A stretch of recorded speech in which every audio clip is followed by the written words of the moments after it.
With 9 laps to go at Watkins Glen International, Cody Ware's number 51 Chevrolet slammed into an Armco barrier at full racing speed in turn 7. The impact was violent and severe. Fan photos taken from the grandstands and circulated widely on social media after the race showed the barrier physically bent backward at a sharp angle from the sheer force of the hit. The car was damaged beyond the point of competitive racing, with the left rear section completely destroyed. But here is where the controversy begins.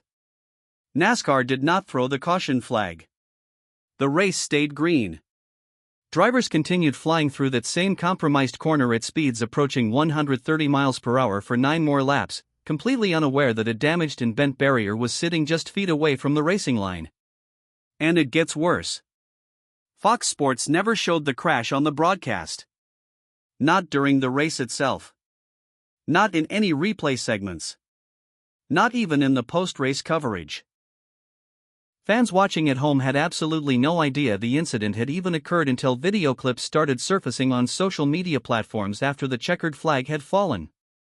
Now, 48 hours later, the most outspoken voice in all of NASCAR has broken his silence, and he is not holding anything back. Denny Hamlin went on his Actions Detrimental podcast and called out both NASCAR and Fox Sports by name, and he did not hold back a single word. The Go Bowling at the Glen was a chaotic race from the very first lap, with multiple spins, incidents, and on-track moments happening throughout the afternoon that the Fox Sports broadcast either missed entirely or caught only the aftermath of without providing proper context. Bubba Wallace was spun by John Hunter Nemechek entering turn 1 with 15 laps to go. Viewers saw Wallace's car spinning, but the broadcast never showed what caused it or provided a replay of the contact. Carson Hocevar and Josh Berry tangled on the final lap in a battle for position. Viewers saw Berry's car stuck in the tire barrier in turn 1, but they completely missed the contact that put him there. Catherine Legg was spun by Josh Bilicki with 29 laps remaining, and that incident was never shown at all. Josh Berry was spun again by Cole Custer with 11 laps to go, and Fox only partially covered the aftermath without showing the actual contact.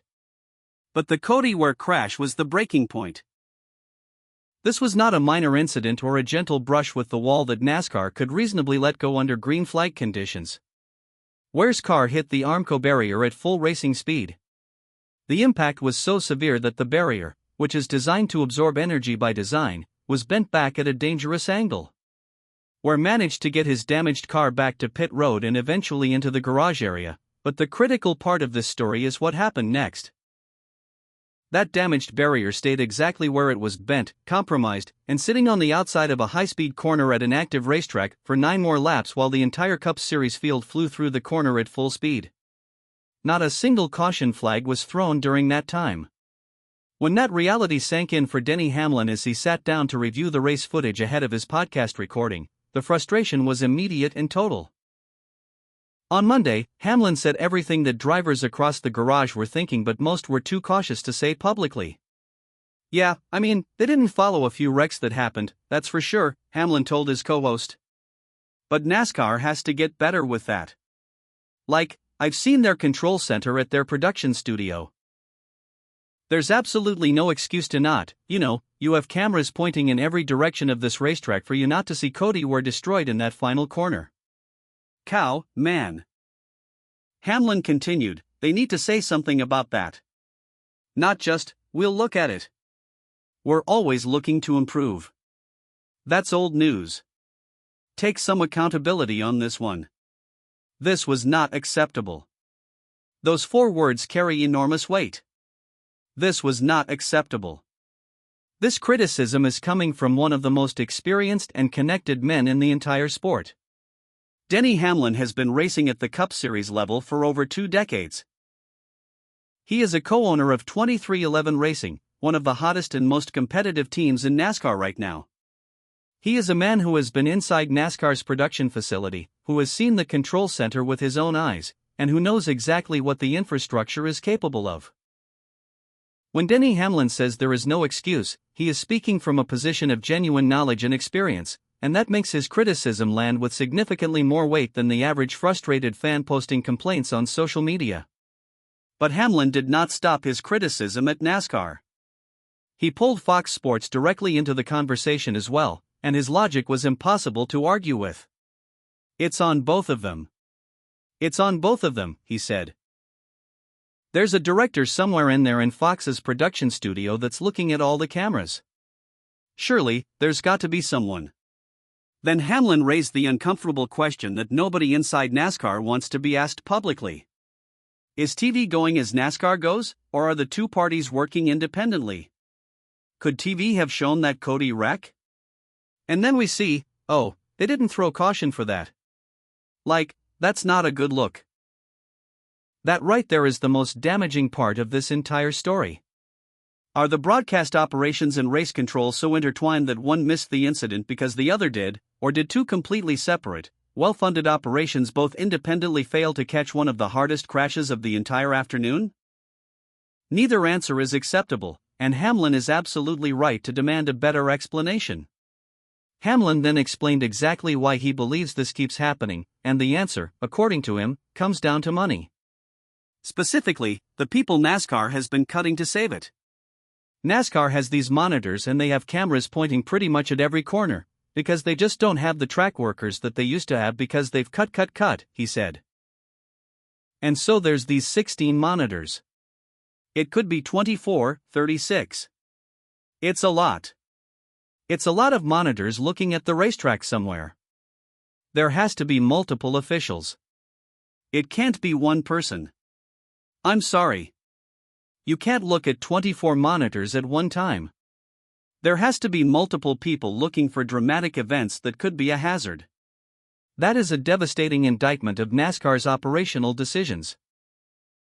This is a sport generating hundreds of millions of dollars in broadcast revenue annually, operating out of a production facility that cost nearly $60 million to build, and the argument being made by one of the sport's most prominent figures is that there simply are not enough sets of eyes watching the monitors. That is a problem that has a very simple, very obvious solution, and the fact that it has not been solved yet is exactly what makes Hamlin's anger so justified. For the record, this is not the first time Cody Ware has been at the center of exactly this kind of situation. Last year at the Chicago street race, Ware hit a tire barrier going 93 miles per hour and was buried so deep in the barrier that he could not get his car moving again. NASCAR waited 30 full seconds before throwing the caution flag. 30 seconds at race speed on a street circuit with a completely immobilized car sitting in a dangerous position. The criticism after Chicago was fierce and widespread. Changes were promised by NASCAR officials. Now, less than a year later at Watkins Glen, a Cody Ware crash went without any caution flag at all for 9 laps with a damaged wall left unrepaired on an active racetrack. The sport did not learn the lesson, and that is the part that should make every NASCAR fan genuinely angry. Hamlin even took a direct shot at NASCAR Managing Director of Race Communications Mike Ford, who hosts the Hauler Talk podcast and frequently serves as the public-facing voice of NASCAR's officiating decisions. When told exactly how many laps remained when the Ware crash occurred, Hamlin's response was blunt and pointed. Wow. All right. I don't know. I'm sure Mike Ford will come up with some statement on it. There is history between Hamlin and Ford. There is a long-running tension between Hamlin and the NASCAR officiating apparatus that has played out publicly on multiple occasions, and that context makes this moment feel like more than just criticism of one missed caution call. It feels like a driver who has been biting his tongue for a long time finally saying exactly what he thinks, loudly and on the record, and daring NASCAR to push back. NASCAR has not issued a formal response to Hamlin's comments as of this recording. They have not addressed the specific question of why no caution was thrown for Ware's crash or why the damaged Armco barrier was left in place for 9 laps. On the Hauler Talk podcast, Mike Ford explained that race director Tim Berman did not see the crash in real time. He was notified of the incident by the Turn 6 spotter. By the time Berman switched the monitor to Turn 6, he saw Ware's car rolling away from the scene, and the turn spotter radioed that the track was clear with no debris, so no caution was called. But here is the problem with that explanation. There were 9 laps remaining in the race. Not a single person in race control noticed the massive damage to the barrier before the checkered flag fell?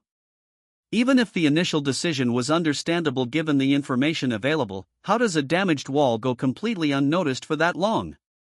NASCAR also mentioned new crash detection technology currently in development. The system would use the incident data recorder installed in every car and the new McLaren engine control unit to send G-force and impact data to race control faster, allowing officials to assess crash severity even when a car drives away from an incident. But fans have heard promises before. This technology should have already been in place. Trust is at an all-time low. This is not just drama or another racing complaint. This is about the fundamental promise NASCAR makes to every single person who straps into a race car on Sunday. Driver safety is not a talking point. It is not a marketing slogan. It is the core promise of the sport. When a barrier gets damaged at racing speed and the caution flag is not thrown, that promise is being broken in real time. Denny Hamlin just did what a lot of drivers were probably thinking but were too cautious to say out loud. He called out NASCAR and Fox Sports by name, demanded accountability, and made it clear that what happened at Watkins Glen was unacceptable. Whether you agree with Hamlin on everything or not, he is forcing a conversation that needs to happen. Because at the end of the day, this is about keeping drivers safe, and that should never be negotiable. If you think Denny Hamlin is right and NASCAR needs to do better, smash that like button right now. If you want to stay up to date on all the biggest NASCAR news, controversies, and breakdowns every single week, hit subscribe and turn on notifications so you never miss an upload. Drop a comment below and let me know, was NASCAR wrong to keep the race green? And do you trust them to actually fix this? Let's talk about it.